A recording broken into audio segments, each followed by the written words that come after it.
पंडित रामकृष्ण, हाँ, आप ही की कमी थी बस। गुरुजी, ये कौन है जो बिल्कुल सही समय पे आया है? प्रणाम महाराज। प्रणाम नरसिंह वर्धन जी महाराज। प्रणाम प्रणाम। ये युद्ध नहीं हो सकता। बिल्कुल नहीं हो सकता। क्यों क्यों पंडित रामकृष्ण? महाराज, युद्ध करने से कोई लाभ नहीं है। जिस प्रयोजन से आप दोनों युद्ध करने आए हैं वो सफल नहीं होगा। ये यहाँ क्यों आ गया? भैया, आपको कैसे ज्ञात हुआ कि हम किस प्रयोजन से आए हैं? पेस महोदय की पुस्तिका के लेख में अपने नाम अंकित करवाने हेतु। हे भगवान, इसे कैसे पता?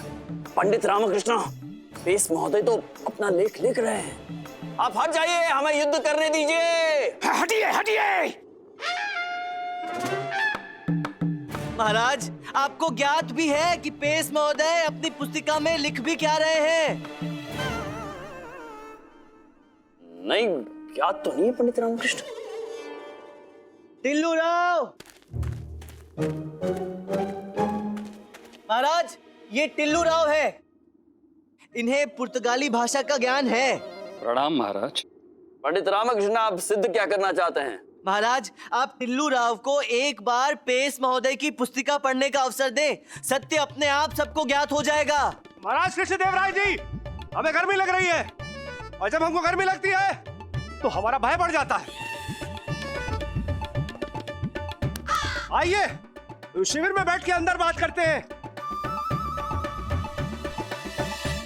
विचार तो उचित है। जी जी महाराज। उचित विचार है, आ जाइए। पंडित रामकृष्ण। जो आगे महाराज। टिल्लू राव, पेस महोदय की पुस्तिका का अनुवाद करो। विजयनगर एक समृद्ध राज्य है जिसका संचालन महाराज कृष्णदेव राय बहुत ही कुशलता पूर्वक करते हैं। डोमिंगो महोदय, अत्यंत ज्ञानी है आप। टिल्लू राव, 2-3 पृष्ठ आगे से पढ़ो। क्यों? अच्छा तो लिखा है। क्यों पंडित रामकृष्ण, आपसे महाराज की प्रशंसा सुनी नहीं जा रही है? महाराज, मुख्य कथा तो आगे प्रारंभ होगी। आगे से उचित है। टिल्लू राव जी, पंडित रामकृष्ण जैसा कह रहे हैं वैसा कीजिए। आप आगे से पढ़िए थोड़ा। महाराज कृष्णदेव राय ने आज हमें भोज पर आमंत्रित किया था। राजगुरु तथाचार्य के घर जाकर हम बहुत व्याकुल हो गए थे। वह हमारे सामने सब नाटक कर रहे थे। राजगुरु की धर्मपत्नी प्रिय अपने पति को भगवान मानती है, पर उन्हें ज्ञात नहीं है कि उनके पति। टिल्लू राव, 2-3 पृष्ठ आगे कर दो। रानी तिरुमालम्मा द्वारा बनाया गया भोजन बहुत ही स्वादिष्ट था। भोजन ग्रहण करके आत्मा को तृप्ति मिली, पर हमें आश्चर्य हुआ कि महाराज ने भोजन ग्रहण नहीं किया। रानी तिरुमालम्मा ने महाराज के लिए कुछ विशेष व्यंजन बनाकर लाए थे। उसे महाराज ने ग्रहण किया। फिर हमें समझ में आया कि महाराज अपने साथ फूलदान लेकर क्यों बैठे हुए थे।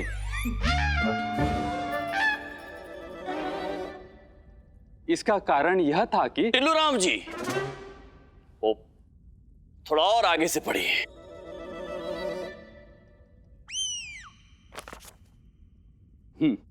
समस्त विजयनगर में हमें एकमात्र पंडित रामकृष्ण ही ऐसा मनुष्य मिला जिन्होंने अपना नाम पुस्तिका में अंकित होने हेतु हमारे समक्ष किसी भी प्रकार का नाटक नहीं किया। वह जैसा है उन्होंने अपने आप को वैसा ही प्रदर्शित किया।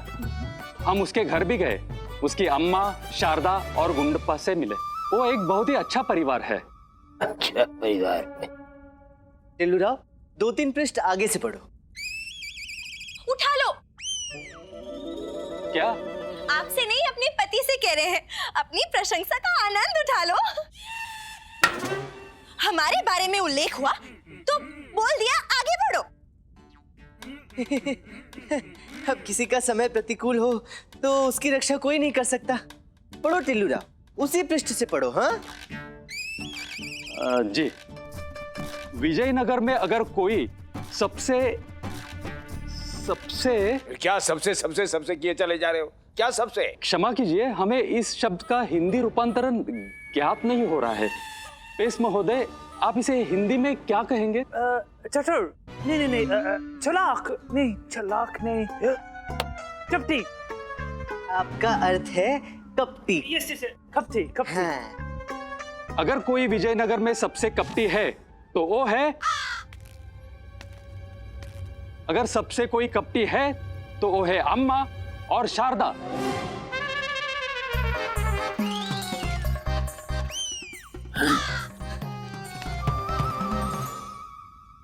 इनसे अधिक कपटी भी कोई और है क्या? तो सोचे हमारे गुरुजी। तुम आगे पढ़ो। जिन्होंने पंडित रामाकृष्ण का जीवन मुहाल कर दिया है। और वह जो छोटू है गुंडाप्पा, वो जितना छोटा है उतना ही खोटा है।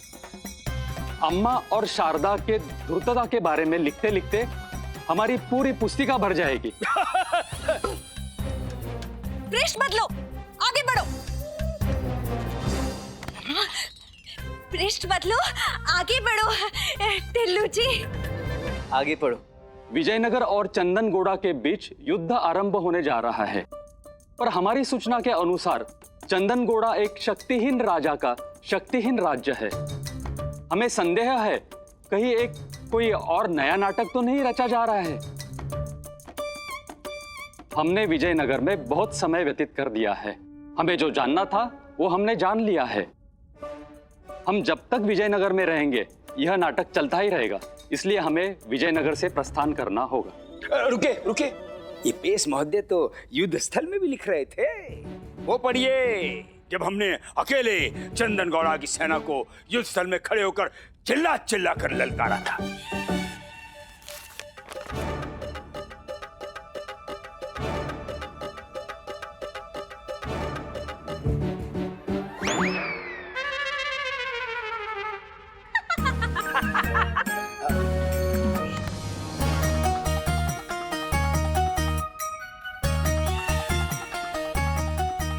गुरुवर, जब पेश महोदय युद्ध स्थल में समय व्यतीत कर रहे थे, उनका लेखन कार्य तो समाप्त हो चुका था।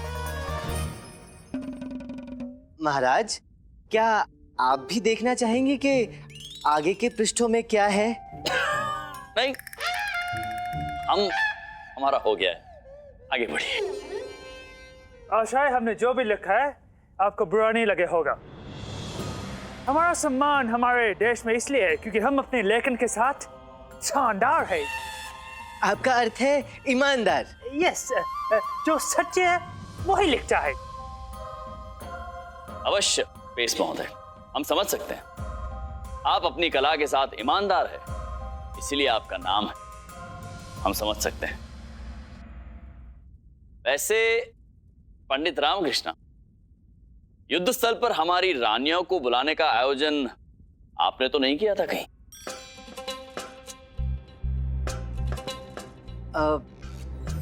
वो महाराज। जी महाराज। और हमारी रानियों का भी? क्या आप हमारी रानियों से भी मिले थे? महाराज कहे कि मैं उनसे व्यक्तिगत रूप से नहीं मिला था, केवल कबूतर के माध्यम से सूचना भिजवा दी थी। क्षमा करें महाराज, किंतु मुझे ये सब करना पड़ा। दोनों राज्यों की सेनाएं एक दूसरे के सामने खड़ी थी, कुछ भी हो सकता था। यदि मामला और गंभीर हो जाता तो हम सबकी हानि होती, और पेश महोदय तो सब सच जान ही लेते। क्षमा करें यदि मुझसे कोई त्रुटि हुई हो तो। नहीं पंडित रामकृष्ण, आपसे कोई त्रुटि नहीं हुई है। आपने जो भी किया उचित किया है। पेश महोदय, यदि आप विजयनगर राज्य के वर्चस्व के विषय में जानना चाहते हैं तो जाइए उन महाराजाओं से पूछिए, उन राज्यों से पूछिए जिन्होंने विजयनगर राज्य की तरफ आंख उठाकर देखने का प्रयास किया हो या हम पर आक्रमण करने के विषय में विचार किया हो। वो आपको बताएंगे हम क्या है, हमारी सेना, हमारी प्रजा का बल क्या है। वो हमें पहले से ही ज्ञात है महाराज। अद्भुत। और पेश महोदय, यदि आप चंदनगोड़ा के विषय में लिखना चाहते हैं तो लिख सकते हैं। स्मरण रहे, चंदनगोड़ा एक शक्तिहीन राज्य था, परंतु अब से नहीं होगा, क्योंकि हम हमारे मित्र को वचन देते हैं आज कि आज के पश्चात जब भी चंदन घोड़ा को किसी सहायता की आवश्यकता होगी, विजयनगर राज्य उनके साथ होगा। वाह, बस हमारी आंखों में आंसू आ गए। और भावुक न कीजिए, वरना लेने के देने पड़ जाएंगे। महाराज कृष्णदेव राय, बहुत अच्छा, थैंक यू। अब हम कुछ दिन चंदनगौड़ा राज्य में रहेगा। बिल्कुल नहीं, कोई आवश्यकता नहीं है। क्यों? अर्थात हमारा सौभाग्य होगा कि आप पधारें, परंतु अगर आपको लिखना है तो आप दिल्ली के दरबार के बारे में लिखिए। आपने बादशाह बाबर का नाम सुना होगा, आप दिल्ली की तरफ प्रस्थान कीजिए। ठीक है, जैसे आप चाहें।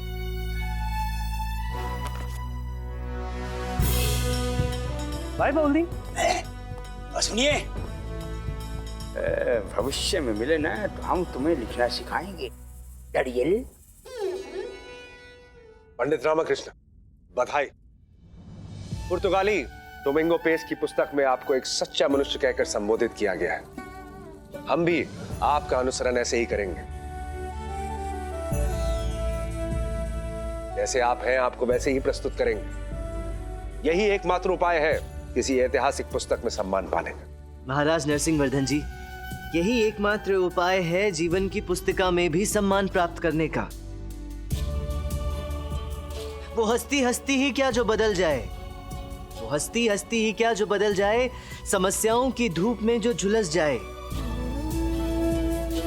तपती हुई लू को भी जो मुस्कुराते हुए सहन कर जाए और संकटों के आगे बाहें फैलाए मुस्कुराए, वही वास्तव में इस संसार में सच्चा मनुष्य कहलाए। वाह, अनुकरणीय, अद्भुत, बहुत अच्छे, बहुत अच्छे।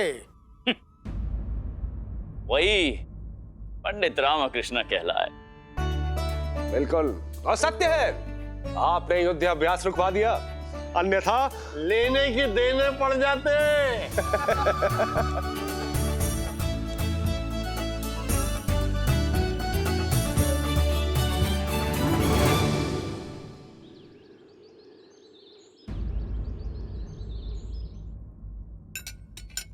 महाराज, आज आपको भोजन ग्रहण करते समय पीड़ा और उसके उपरांत पश्चाताप होगा।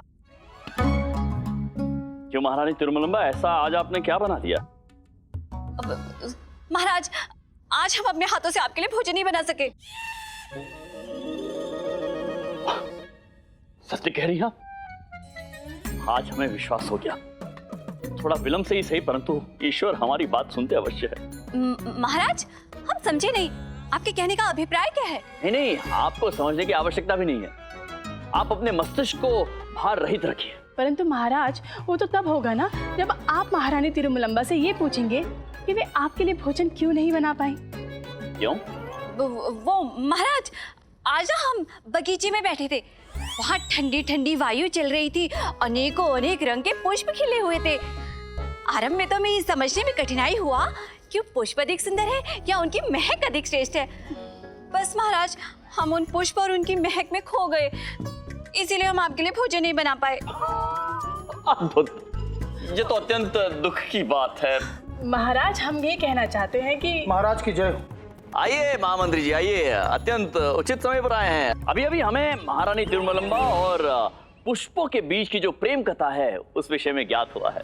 और महामंत्री जी, हम चाहते हैं कि आप विजयनगर राज्य में 10 अप्रतिम, अद्भुत, अविश्वसनीय उद्यानों का निर्माण कीजिए। अब जी महाराज। अब क्या महाराज? उद्यान महामंत्री जी।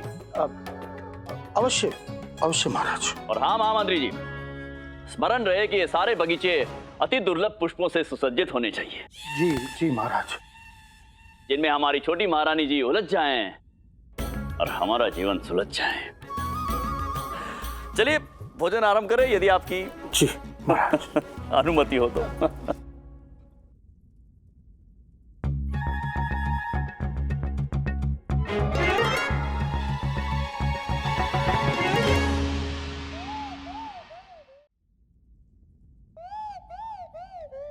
किस प्रकार का भोजन है?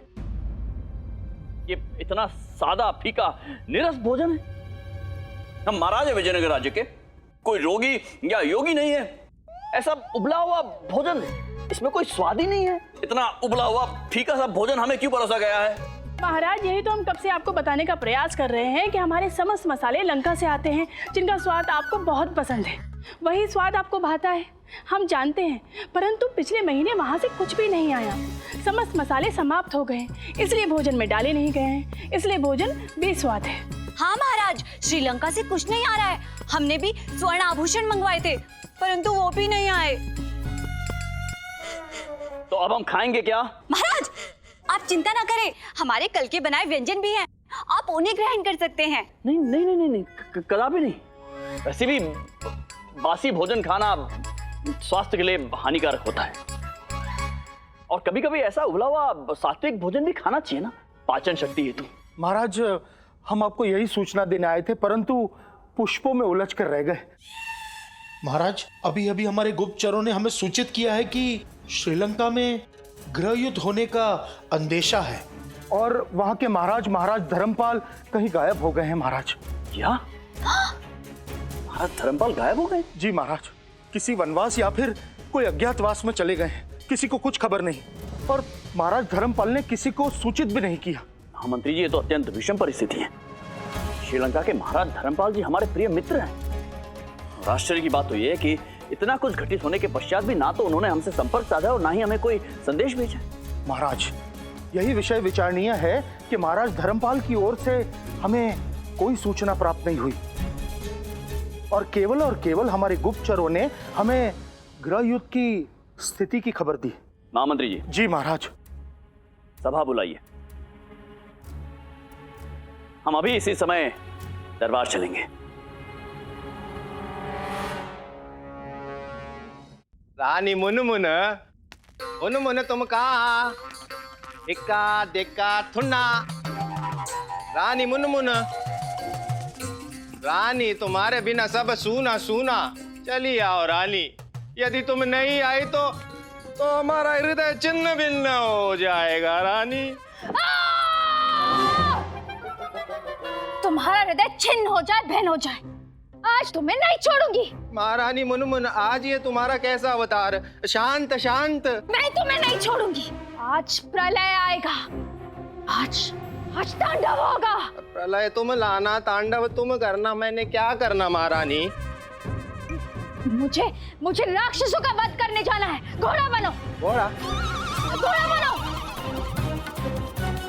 चल मेरे घोड़े, कदम बढ़ा, छलांग मार, चल दौड़, भाग मेरे घोड़े।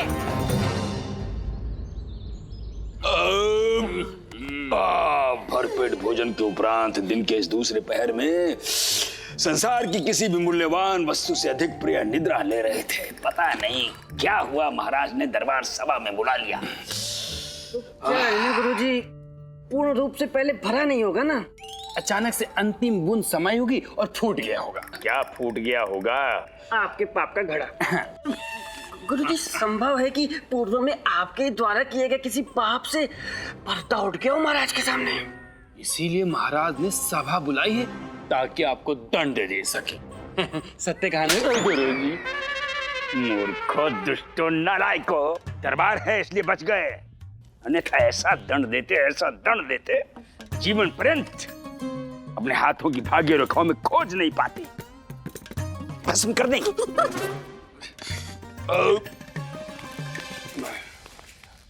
मंत्रीवर, क्या आपको ज्ञात है महाराज ने किस प्रयोजन से ये दरबार सभा बुलाई है?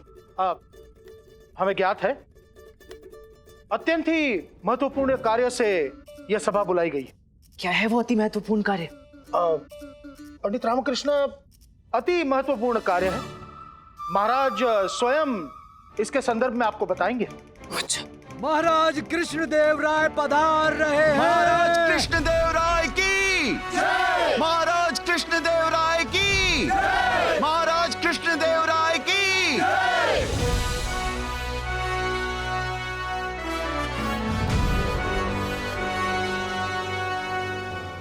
कहीं धनी मनी की वाणी सत्य तो सिद्ध नहीं होगी? गुरुवर, महाराज हमें क्षमा कर दो।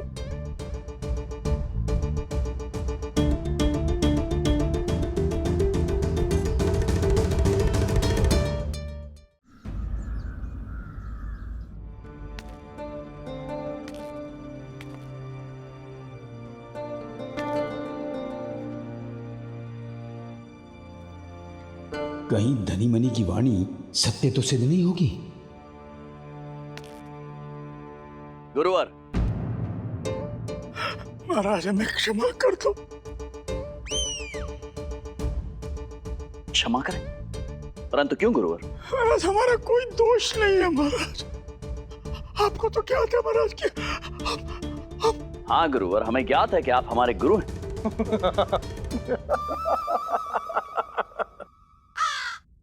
परंतु आप अकस्मात ही ऐसी बातें क्यों कर रहे हैं? अकस्मात ही महाराज, अकस्मात ही।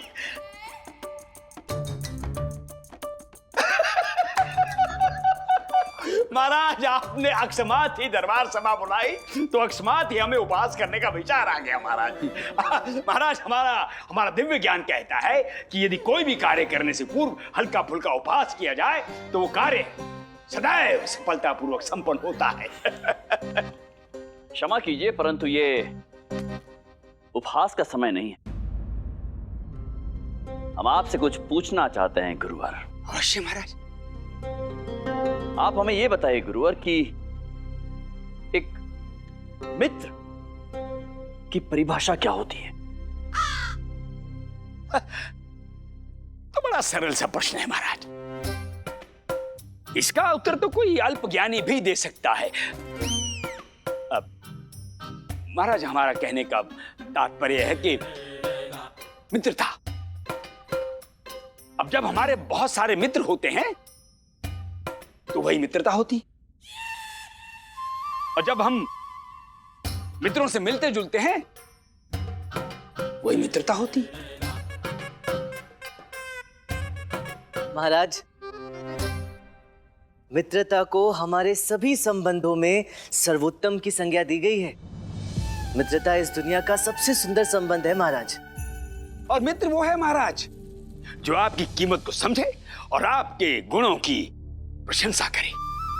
नहीं महाराज, सच्चा मित्र तो वो है जो आपकी त्रुटियां आपके सामने उजागर करे, आपको टोके, आपकी सच्ची आलोचना करे और आपको सुधार के पथ पर चलने के लिए कहे। फिर चाहे भले ही वो आपके सुख में आपके साथ ना हो, किंतु यदि कोई विपत्ति आए तो आपके साथ उसका सामना करने के लिए डटकर खड़ा रहे, फिर चाहे इसके लिए उसे अपने प्राण ही दांव पर क्यों ना लगाने पड़े। क्योंकि मित्रता ऊंच नीच छोटा बड़ा देखकर या लाभ हानि सोचकर नहीं होती महाराज।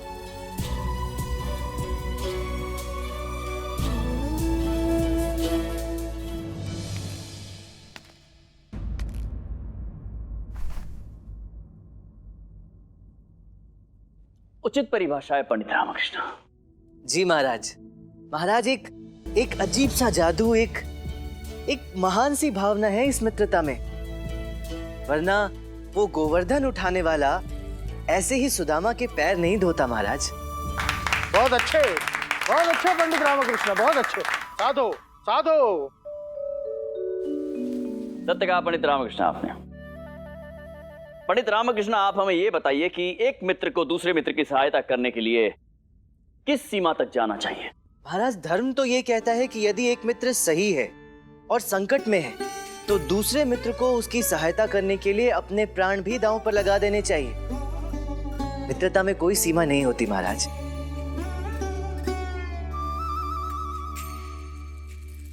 हमें एक सूचना प्राप्त हुई है जिसके कारण हमने आज ये सभा यहां पर इस समय पर बुलवाई है, और वो सूचना ये है कि हमारे परम मित्र श्रीलंका के महाराज धर्मपाल जी किसी विकट समस्या में हैं। वो इस समय कहां है, किस स्थिति में हैं, ये किसी को ज्ञात नहीं है। उचित, एकदम उचित है। क्या उचित है गुरुवर? महामंत्री जी, हमारे कहने का तात्पर्य है कि महाराज के परम मित्र महाराज धर्मपाल जी संकट में। तो ऐसी स्थिति में दरबार सभा बुलाना उचित है।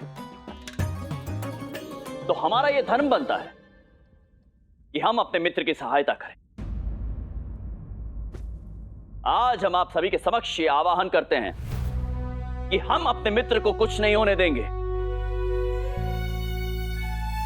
फिर चाहे उसके लिए हमें अपना सब कुछ दांव पे क्यों ना लगाना पड़े। महामंत्री जी, महाराज, गुप्तचरों से सूचना इकट्ठी करवाइए, सेना को सतर्क कीजिए। यदि आवश्यकता पड़ी तो हम स्वयं जाएंगे श्रीलंका अपने मित्र की सहायता करने हेतु। जो आज्ञा महाराज। महाराज की जय हो।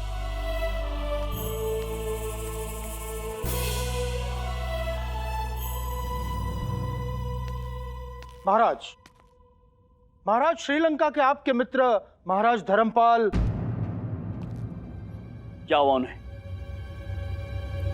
महाराज, आपको यहां से प्रस्थान करने की आवश्यकता नहीं है, क्योंकि आपके मित्र महाराज धर्मपाल अपनी महारानी मुनमुन जी के साथ हमारे राज दरबार में प्रवेश कर चुके हैं। महाराज, क्या वो स्वयं यहां पधारे?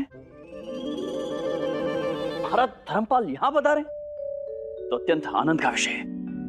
महामंत्री जी, श्रीलंका के महाराज धर्मपाल जी को राजकीय सत्कार के साथ हमारे इस दरबार में प्रस्तुत किया जाए। जो आज्ञा महाराज।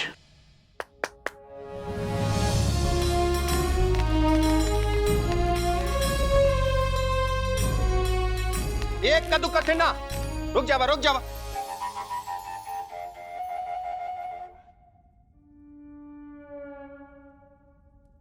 कदू कठिन, पुष्प सूखा नहीं है। सूखा होता तो रानी को लगता, रानी घायल हो सकता। रानी, पुष्प लगा तो नहीं? नहीं। ये कैसी बात हुई? भला पुष्प से कौन घायल होता है? हाँ, पुष्प का इतना ध्यान तो हमने कभी सौदामिनी के साथ भी नहीं रखा। हमने तो अनेकों बार सौदामिनी पर पुष्प बरसाए हैं, वो तो कभी नहीं बोली घायला हो सकता है। हमें तो ज्ञात नहीं गुरुजी। वो क्या है ना गुरुजी, हमें तो आज तक सौदामिनी देवी पर पुष्प फेंकने का सौभाग्य ही प्राप्त नहीं हुआ।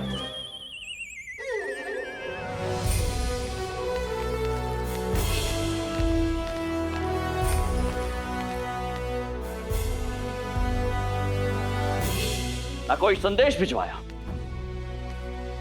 ना ही संपर्क साधा, सीधे आप हमसे यहां पर भेंट करने चले आइए। बताइए श्रीलंका नरेश, आपके साथ कैसा व्यवहार किया जाए? इक्का दिक्का थुन्ना किया जाए। महाराज धर्मपाल का तात्पर्य है कि हमारे साथ ऐसा बर्ताव किया जाए जैसे एक मित्र को दूसरे मित्र के साथ करना चाहिए।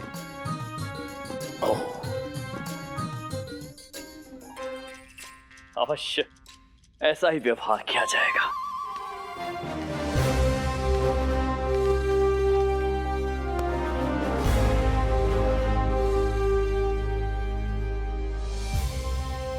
ये है हमारे परम मित्र श्रीलंका नरेश महाराज धर्मपाल।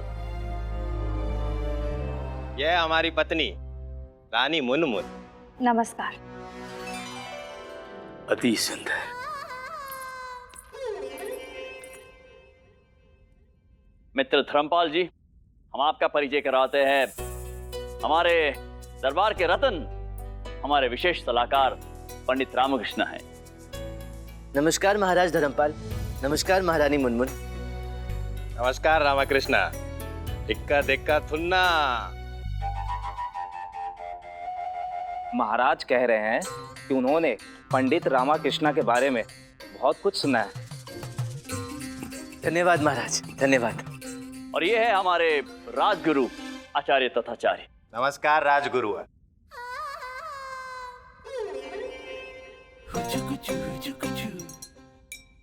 नमस्कार राजगुरु।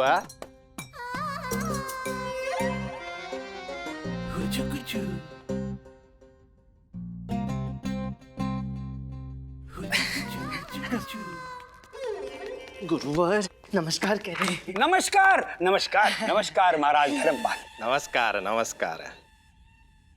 ये दिलशान और कौशल दोनों हमारा बहुत समीप है, प्रमुख है। हमारे लिए इक्का दुक्का थुन्ना करता।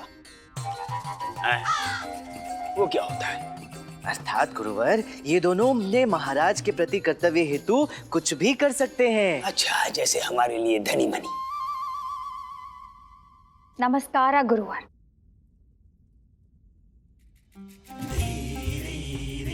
सौभाग्यवती भवा। अति सुंदर। आज ज्ञात हो गया। क्या ज्ञात हो गया गुरुवर? सच में ज्ञात हो गया पंडित रामाकृष्णा की कोयले की खान में ही हीरा मिलता है।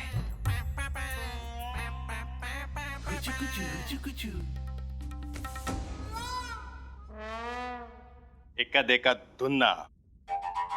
हम समझे नहीं महाराज। गुरुवर, आपने रानी की प्रशंसा की, महाराज आपका आभार व्यक्त कर रहे हैं। हम तो महारानी की प्रशंसा अनंत काल तक कर सकते हैं। इनकी सुंदरता के पंडित। इक्का देखा थुन्ना। महाराज कह रहे हैं कि उन्होंने इन्हें साथ ले आए क्योंकि महाराज को चिंता होती है। रानी की? लंका का कोई भगा के ले गया तो? लंका को? रानी को। रानी के बिना हम नहीं जी सकता। अब तो हम भी नहीं जी सकते।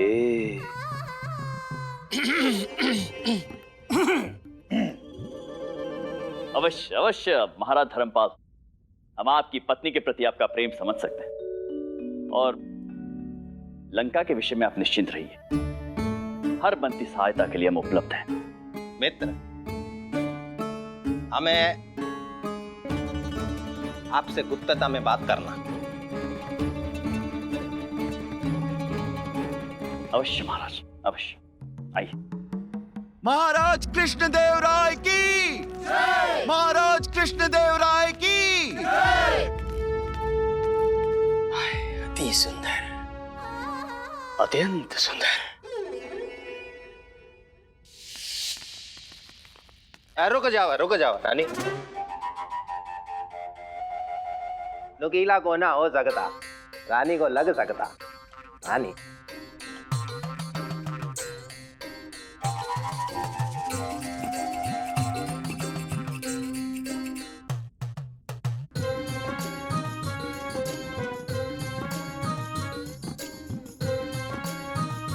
हाँ, रानी अब बैठो।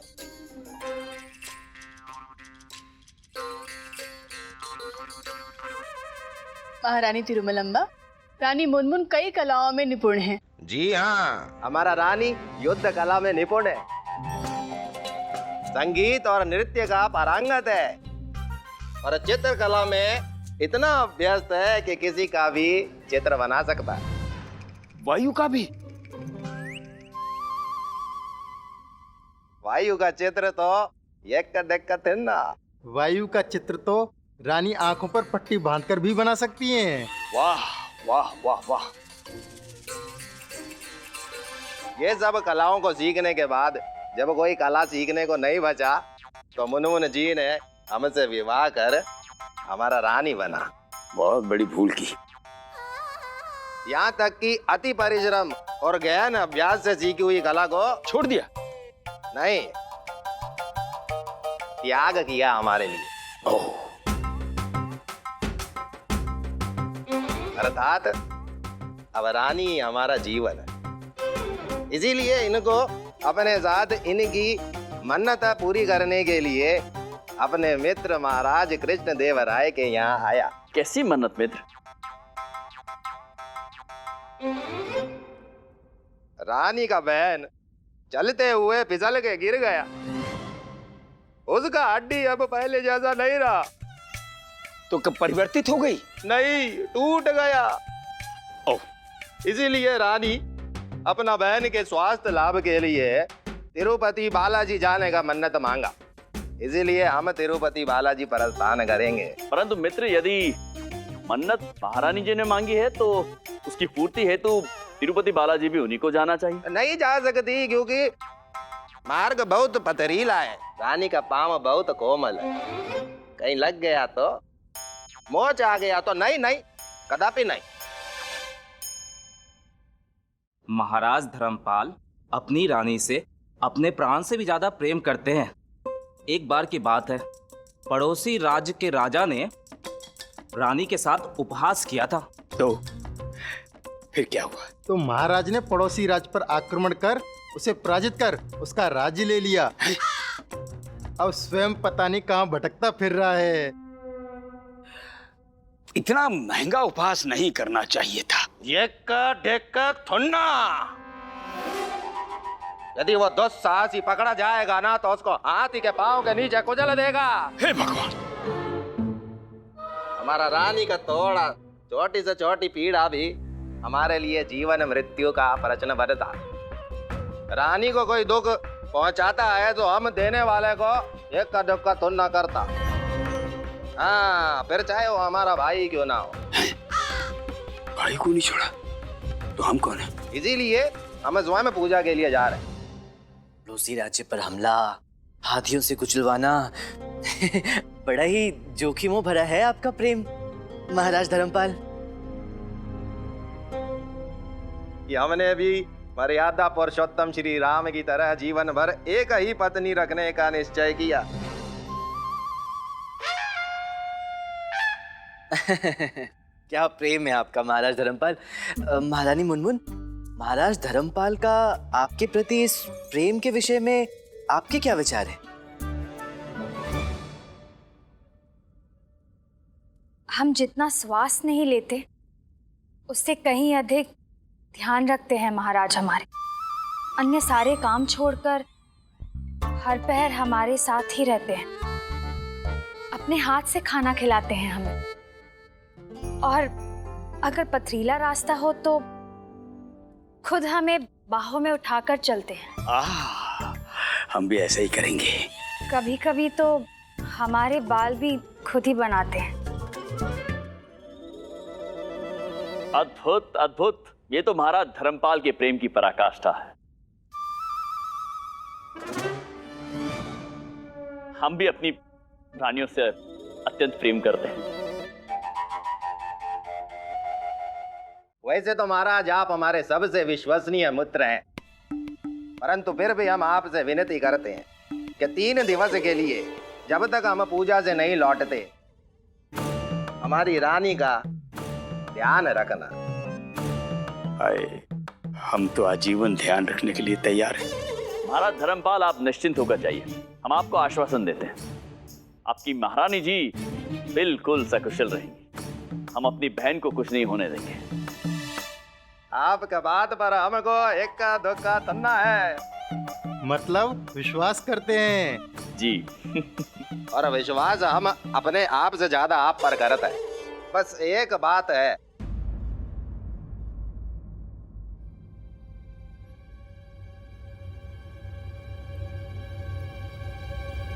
महारानी चिन्ना देवी, क्या आपने महारानी मुनमुन को आपके महल में जो एक नया कक्ष बना है वो दिखाया? जाइए शीघ्र दिखाकर लाइए उन्हें। रानी मुनमुन, आई, हम आपको अपना राजमहल दिखाते हैं।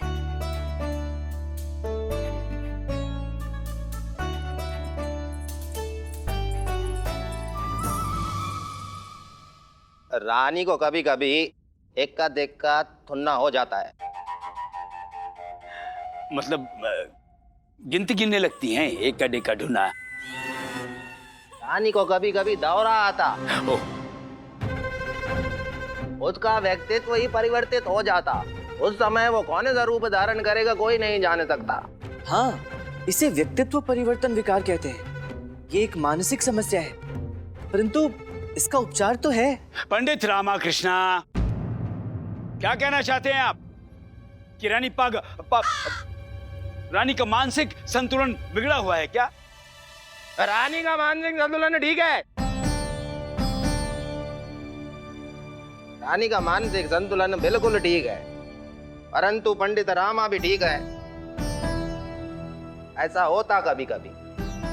अभी वो स्वस्थ है, गत कई दिनों से दौरा नहीं आया, परंतु सावधानी हटी, दुर्घटना घटी। इक्का दिक्का थुन्ना।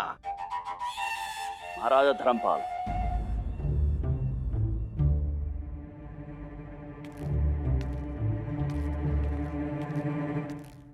आपको महारानी जी की चिंता करने की आवश्यकता नहीं है, हम हैं ना।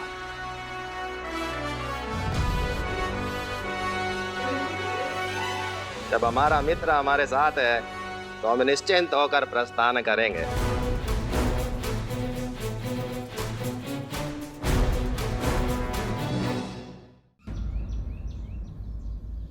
ये देखिए रानी मुनमुन, ये बनारसी साड़ी है।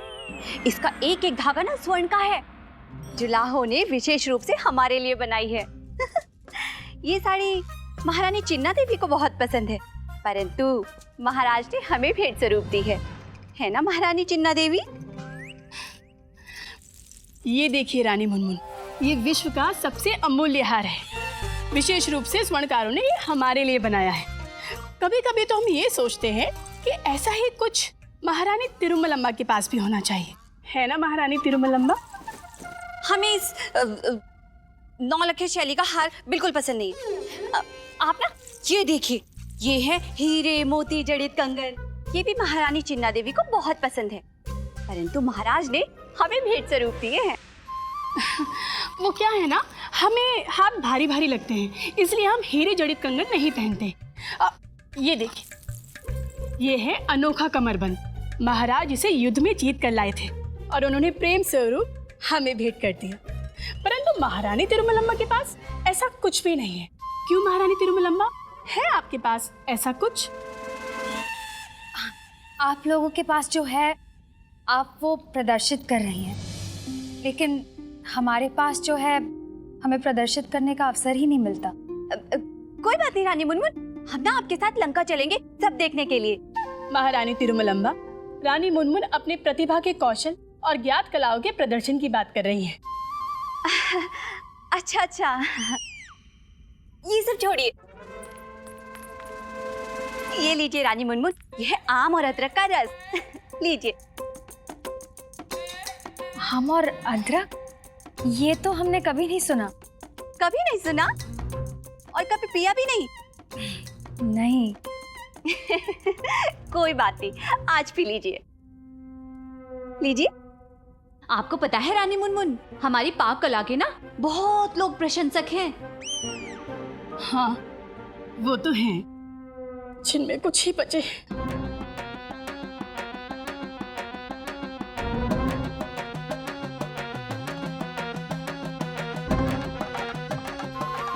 पीजिए।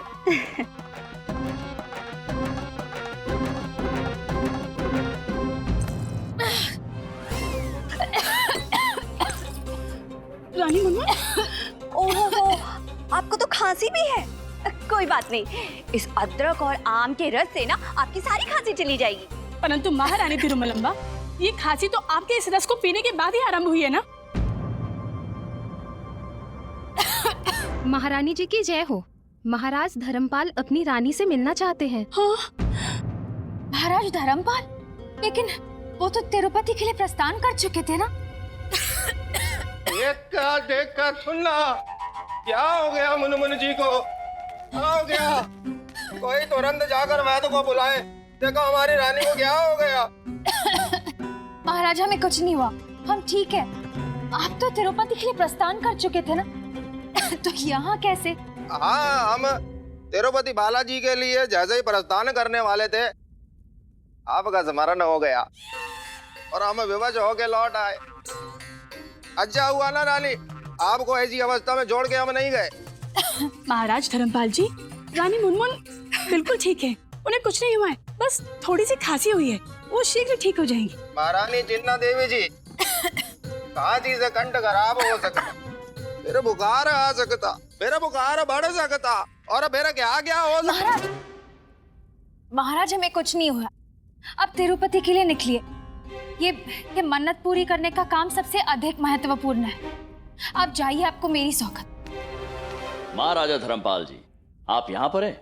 हम आपको हर जगह खोज रहे हैं। हमारे सैनिक, हमारे घोड़े सब आपकी प्रतीक्षा कर रहे हैं। तिरुपति बालाजी के लिए प्रस्थान करना है कि नहीं? मित्र, हम प्रस्थान से पूर्व रानी को विदाई का भेंट करना भूल गया था, इसलिए वापस आया। जी, अब तो भेंट हो गई ना, चलिए प्रस्थान कीजिए। इस विदाई का जुदाई हम कैसे सहता। राजा आप निश्चिंत रहिए, जब तक आप वहां जाके वापस आता आपकी रानी सुरक्षित रहता, अर्थात सुरक्षित रहती। महाराज जाइए, कृपया करके जाइए। देख कर सुनना। चलो। महाराज यहाँ इस दिशा में।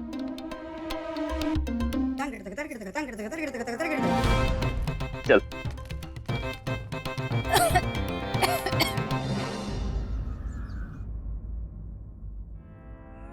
डब्बे, मैं सोच रहा हूँ आज है क्या। आज ना तो मेरा जन्म दिवस है, ना ही हमारे विवाह की वर्षगांठ है। तो फिर व्यंजनों और मिष्ठानों की इतनी बड़ी सेना किसका संकेत है? पता नहीं लामा, शारदा तू भी थी, कुछ लग रही थी। क्या? रामा, पत्नी का अकारण खुश होना उसके रुष्ट होने से ज्यादा खतरनाक होता है। हाँ बंधु, सत्य कहता है तू।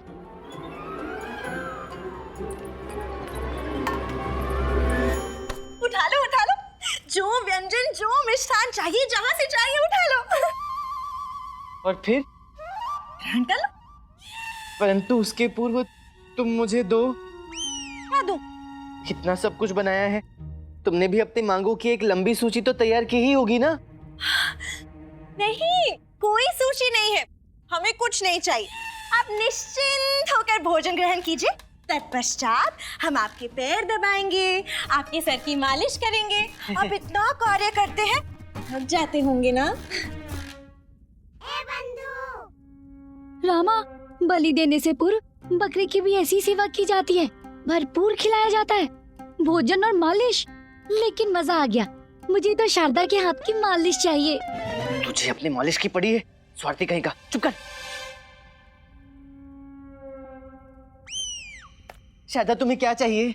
हमने अभी तो आपसे कहा हमें कुछ नहीं चाहिए, हम केवल पत्नी होने का धर्म निभा रहे हैं बस।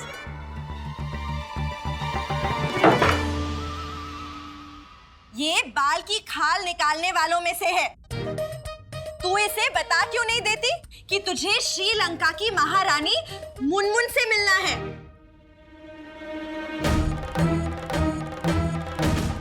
अच्छा, अब आई ना बात समझ में। रहस्यों की देवी शारदा देवी, तो ये रहस्य था इस आयोजन का। क्यों?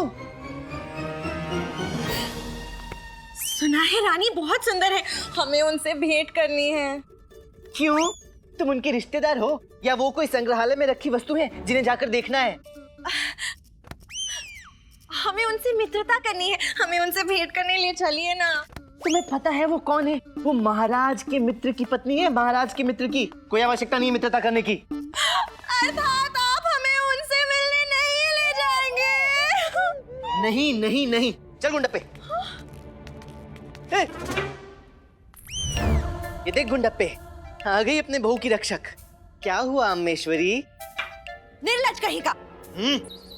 ऐसा हम नहीं, अम्मा कह रही है। शारदा तेरे लिए इतना कुछ करती है और तू है कि उसकी इतनी सी इच्छा पूरी नहीं कर सकता। ये तेरे साथ जाएगी तो तेरा सम्मान बढ़ेगा।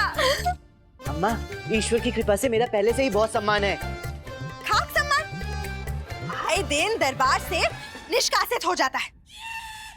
समझ नहीं आता कि शाम को घर वापस आएगा या कारावास में बंद कर दिया जाएगा। छुपा हुआ धन और स्त्री का मन कभी कोई नहीं समझ सकता। कर लो अपनी इच्छा पूरी। सच? परंतु हम ऐसे थोड़ी ना रानी से मिलने जाएंगे, हम तो तैयार होकर जाएंगे। अब आप कुछ क्षण प्रतीक्षा कीजिए, हम एक पहर में तैयार होकर आते हैं। अरे एक प्रहर में तैयार होकर आएगी ये? अब एक प्रहर तक हम क्या करें? चला भोजन खाते।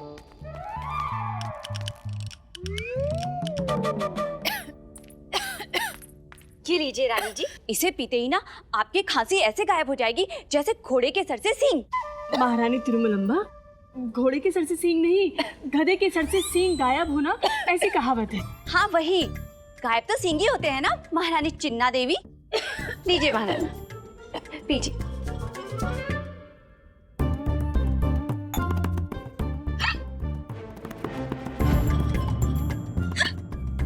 अब मेरे सर में बहुत तीव्र पीड़ा हो रही है। ऐसे लग रहा है कोई कीले ठोक रहा हो। अच्छा, हम समझ गए। इसका भी उपाय है हमारे पास। हम अभी आते हैं। रानी मुनमुन, हम आपके लिए अभी राजवैद्य को बुलाकर लाते हैं। रुकिए महारानी चिन्ना देवी, कोई राजवैद्य की बुलाने की जरूरत नहीं है। हमारा ये जामुन, हींग और हरी मिर्च का काढ़ा है ना, ये सब ठीक कर देगा। लीजिए। महारानी तिरुमलम्बा, हमें राजवैद्य को बुलवा लेने दीजिए।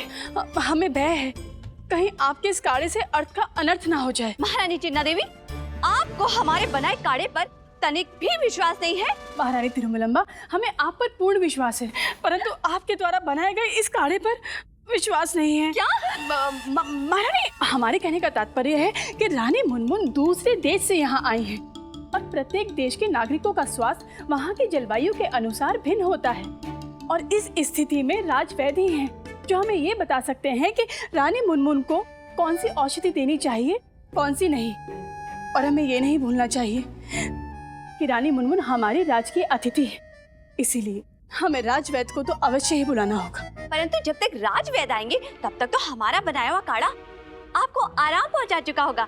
लीजिए रानी मुनमुन, आप ये काढ़ा पीजिए। महारानी जी की जय हो। पंडित रामाकृष्णा और उनकी पत्नी आई हैं। उन्हें शीघ्र लेकर आइए। प्रणाम महारानी जी। प्रणाम पंडित रामाकृष्ण। क्या हुआ बड़ी महारानी जी, आप बहुत परेशान लग रही हैं। और ये रानी मुनमुन ये क्या पी रही है? काढ़ा। काढ़ा? अर्थात छोटी महारानी जी का बनाया हुआ काढ़ा। भगवान, अब क्या होगा?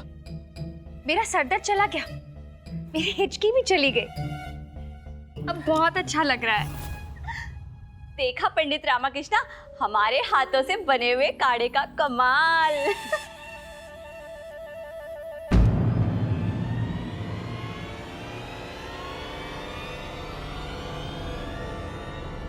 महारानी मुनमुन। महारानी मुनमुन। महारानी, क्या हुआ महारानी जी को? महाराज, काढ़े ने अपना असर दिखा दिया, अर्थात महारानी मुनमुन काढ़े के प्रभाव में है। काढ़ा? महारानी तिरुमलम्बा? वो महाराज, रानी मुनमुन सरदर्द और खांसी से ग्रसित थी, तो हमने उन्हें काढ़ा बनाकर पिला दिया। परंतु हमें ये समझ में नहीं आया कि इन्हें चक्कर क्यों आया। महाराज, जिसका काम उसी को साझे, कोई और करे तो टुनटुना बाजे। पंडित रामकृष्ण, आपके कहने का अर्थ क्या है? महाराज, कहने सुनने का समय नहीं है, हमें शीघ्र कुछ करना होगा। मैं अभी राजवैद्य को बुला कर लाता हूँ। हाँ, अभी आया। रानी मुनमुन। रानी मुनमुन।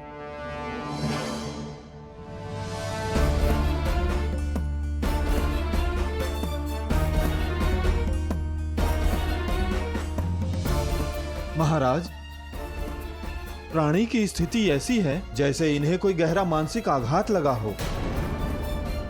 महाराज, हम अपनी अलौकिक शक्तियों से ये पता लगाने का प्रयास करेंगे कि यदि रानी को कोई आघात है तो क्या है। राजवैद्य जी, आप कृपया करके रानी मुनमुन की चेतना वापस ले आएं। उसके उपरांत स्वयं इनके मुख से इनके आघात के विषय में जाना जा सकता है। हमें भली भांति ज्ञात है कि इन्हें किस बात का आघात लगा है। महारानी तिरुमलम्बा, जी हाँ, हम आप इसे कह रहे हैं। ये जो आपकी ये बनाने की वो बनाने की हट है ना, हम कहते हैं अभी इसी क्षण आप भूल जाइए। क्या आपको ज्ञात है कि आप जो भोजन बनाती हैं, जो विशेष व्यंजन बनाती है, वो कितने आघातपूर्ण हो सकते हैं? किसी जहरीले रसायन से कम नहीं है वो। हम तो आपके भोजन से किसी न किसी तरह बचते हैं, परंतु अब तो आपके भोजन के कारण लोगों को मानसिक आघात भी होने लगे हैं। महारानी तिरुमलम्बा, आज के पश्चात आपने किसी को भोजन तो किया, जल तक देने का दुस्साहस किया है ना, तो हम कह देते हैं हमसे बुरा कोई नहीं होगा। महाराज, आप हमें ये सब कुछ कह रहे हैं? हमें?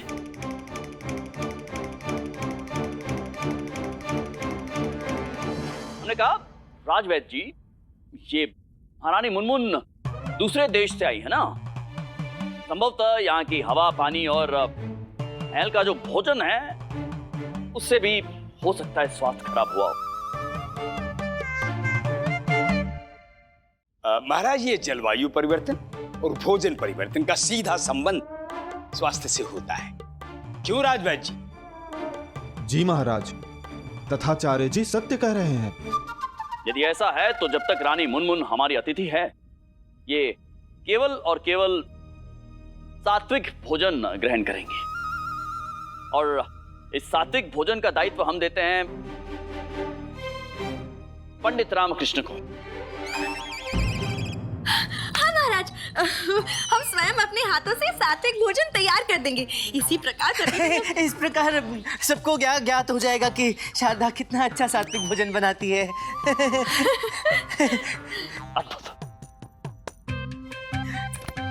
अब आपको हमें महल लाने की कोई आवश्यकता नहीं, हम स्वयं ही आ जाएंगे रानी मुनमुन का भोजन लेकर।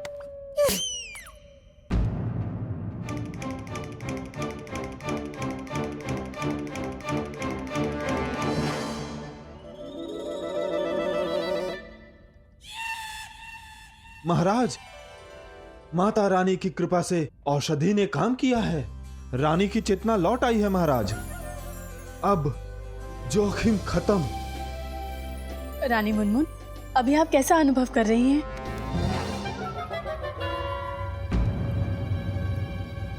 अद्भुत, अद्भुत। आप बिल्कुल निश्चिंत होकर कुछ समय के लिए विश्राम कीजिए।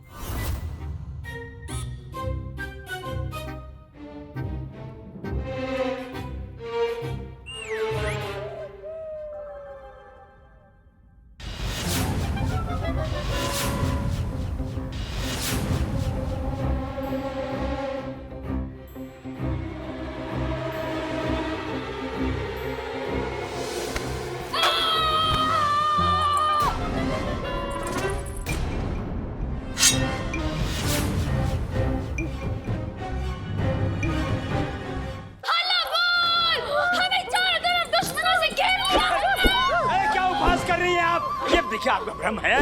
ये रण क्षेत्र नहीं है, ये राजमहल हैं और हम आपके अर्थात हम सब आपके मित्र हैं।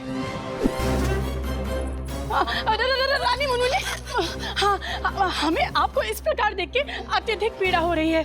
यदि आपके हृदय में कोई ऐसी बात है जो आपको पीड़ा दे रही है तो कृपया कर हमें बताइए, हम आपकी सहायता करेंगे। भगवान श्री कृष्ण ने अर्जुन से कहा था, दुश्मनों को न प्रेम जता, युद्ध ही धर्म है, युद्ध ही कर्म है।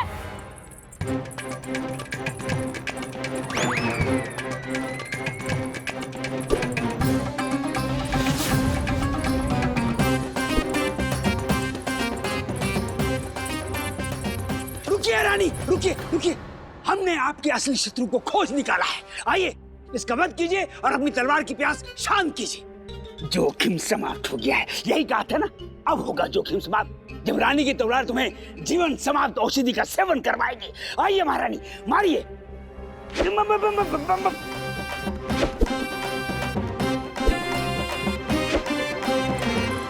महारानी जी, महारानी मुनमुन,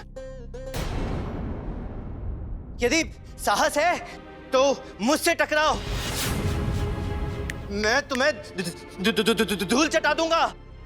पंडित रामकृष्ण क्या कर रहे हैं? क्यों ओखली में सर डाल रहे हैं? रुकिए मंत्रीवर, आइए।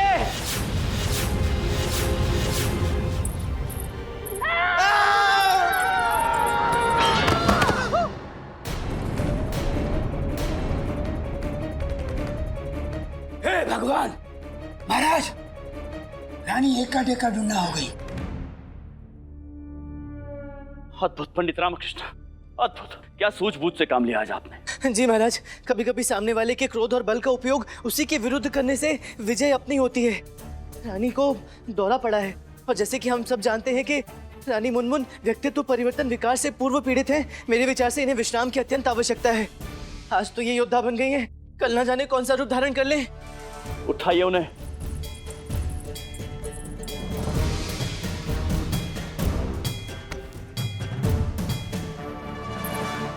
हमारे लिए तो यही संतोष की बात है कि महाराज इस वक्त यहाँ पर उपस्थित नहीं है। हमने उन्हें वचन दिया था कि हम उनकी रानी की देखभाल करेंगे। वो इस समय यहाँ पर होते तो हमारे विषय में क्या सोचते हैं। महाराज, मेरे विचार से रानी मुनमुन के स्वास्थ्य की दृष्टि से इनके लिए पूर्ण विश्राम ही उत्तम औषधि होगी। और इनके विश्राम में किसी भी प्रकार का विघ्न उत्पन्न नहीं होना चाहिए। उचित कह रहे हैं पंडित रामकृष्ण। अब हम सबको यहाँ से प्रस्थान करना चाहिए। रानी से मिलने की किसी को आवश्यकता नहीं, उन्हें एकांत में विश्राम करने दिया जाए। इनके समीप केवल 2 दासियां रहेंगी। अब पंडित रामकृष्ण, भोजन आपके आवाज से आएगा। रात्रि बहुत हो चुकी है, हम सबको प्रस्थान करना चाहिए।